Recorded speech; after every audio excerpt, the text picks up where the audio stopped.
Mark, Sally! Oh, napadala niyo na ba ang inyong mga 500 dirhams sa pambayad sa inyong digital marketing course? Aba, today is a deadline. Yes naman, Auntie. Tama-tama talaga sa amount na parang babayad sa tuition fee na 8,000 pesos. May sobra pa akong 35 pesos na receive ko. Wow! Bakit naman ganun? 500 lang din naman yung pinadala ko. Parang kulang pa nga daw yata, nag-abono pa ako.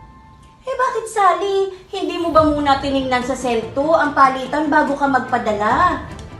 Auntie, hindi ko naman alam kung ano yung sento. Hindi ko alam yan. Busy ako sa work. Kaya hindi ko alam yung sento-sento na yan. Ano ba yung sento na yan? Yes, buti na lang nag-download ako ng Sento. Sally, ang Sento ay libreng application kung saan bago ka magpadala, makikita mo kung saan mas malaki ang palitan. So mas malaking marireceive ang nasa Pilipinas.